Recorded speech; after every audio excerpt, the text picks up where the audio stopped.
Assalamualaikum warahmatullahi wabarakatuh.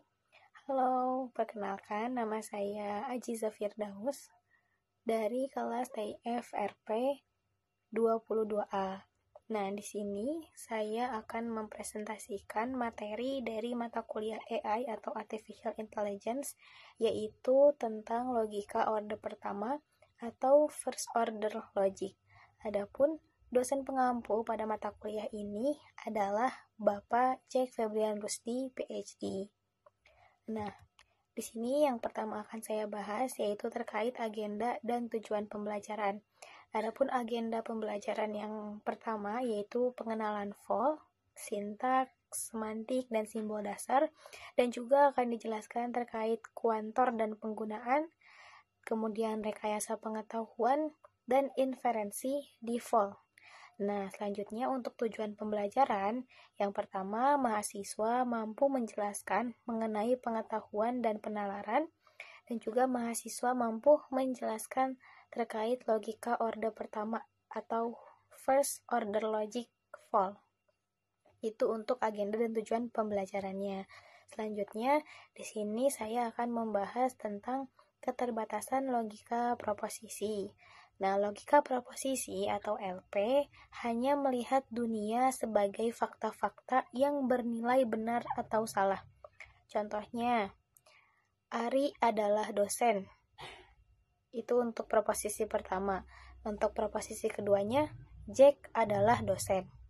Nah, keterbatasan utama dari LP atau logika proposisi yaitu yang pertama, tidak bisa membedakan objek Ari atau Jack atau properti relasi seperti dosen. Itu ketika logika proposisi tidak bisa membedakan objek ataupun properti relasi. Lalu yang kedua, keterbatasannya itu adalah tidak bisa membuat pernyataan umum.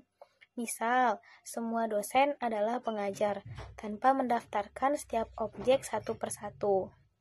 Nah, solusinya kita membutuhkan bahasa yang lebih ekspresif, yaitu logika orde pertama atau First Order Logic (FOL). Nah, di sini kita masuk ke pengenalan logika orde pertama atau First Order Logic. FOL atau First Order Logic adalah bahasa representasi yang kaya, di mana dunia dimodelkan berdasarkan 4 elemen utama. Apa aja elemennya? Yang pertama itu objek, lalu ada properti, relasi, kemudian yang terakhir fungsi. Objek itu adalah hal-hal dengan identitas individual, misalnya itu orang, angka, atau universitas. Untuk properti itu karakteristik dari objek, misalnya dia sebagai dosen, dia berwarna biru, berukuran besar, itu adalah properti. Nah, untuk relasi itu adalah hubungan antar objek, misalnya mengajar, saudara, lebih besar dari, kurang dari, itu adalah relasi.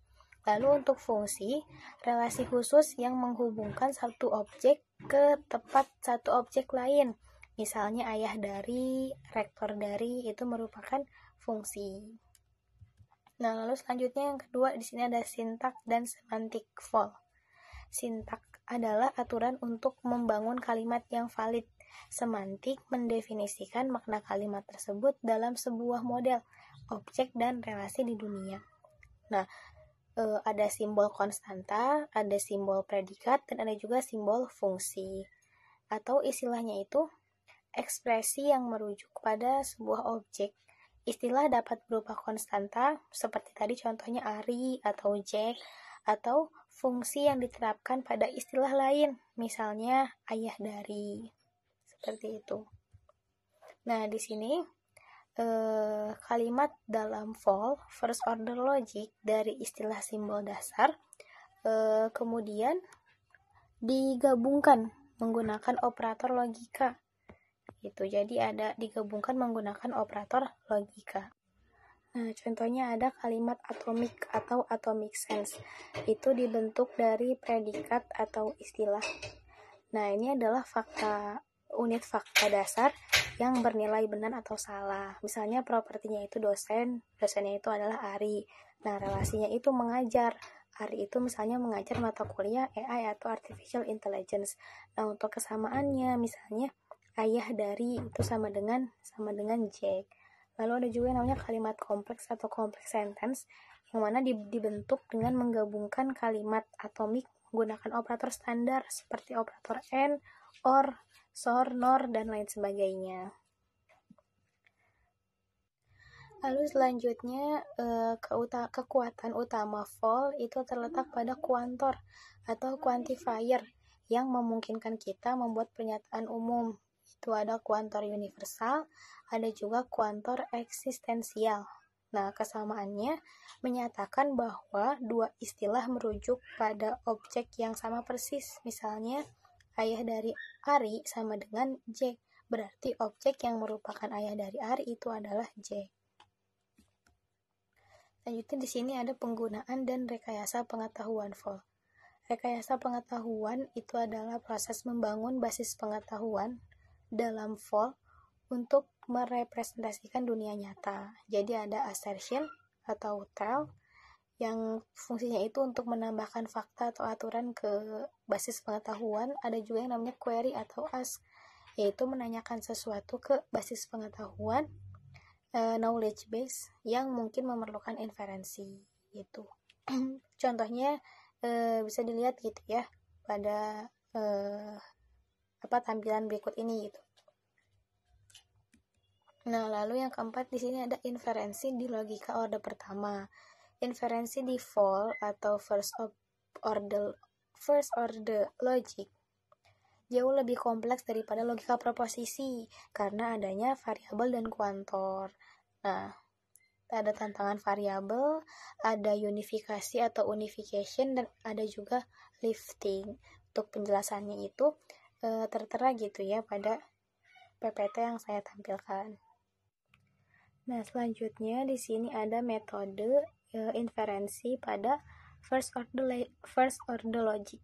Ada 3 metode utama yang digunakan untuk melakukan inferensi dan penalaran dalam logika orde pertama atau first order logic.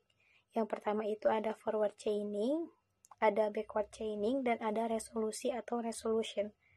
Nah, untuk yang forward chaining itu data driven, dimulai dari fakta di knowledge base menggunakan unifikasi untuk menemukan aturan dan premisnya terpenuhi, lalu menambahkan kesimpulan baru baik untuk sistem reaktif. Lalu ada backward chaining, yaitu goal driven, dimulai dari query atau tujuan, mencari aturan dan kesimpulan yang cocok, dan mengganti query dengan premis sebagai subtujuan baru, dasar dari logic programming. Lalu untuk resolusi itu adalah satu aturan inferensi tunggal yang sound dan komplit, bekerja dengan membuktikan melalui kontradiksi, memanfaatkan unifikasi untuk menyamakan literal.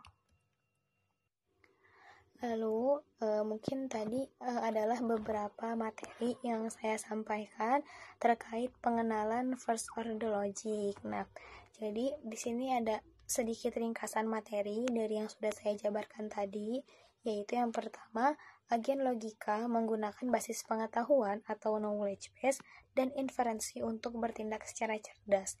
Logika proposisi menyediakan fondasi untuk merepresentasikan fakta-fakta sederhana. Lalu pola penalaran seperti forward chaining, backward chaining adalah metode inferensi yang umum. Dan ada algoritma seperti resolusi dan backtracking yang digunakan untuk inferensi yang lebih efektif. Adapun untuk materi selanjutnya atau pertemuan selanjutnya itu akan dibahas tentang pengetahuan penalaran bagian yang 3, yaitu tentang representasi pengetahuan, tentang rekayasa ontologi, jaringan semantik, dan fuzzy logic.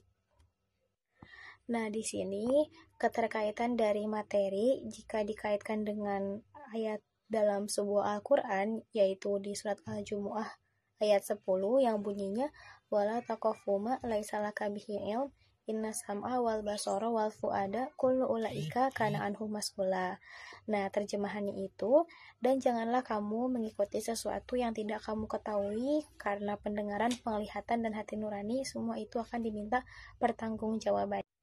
Nah, keterkaitannya, jadi ayat ini itu adalah analogi sempurna untuk mekanisme inferensi atau inference engine, sebuah agen logika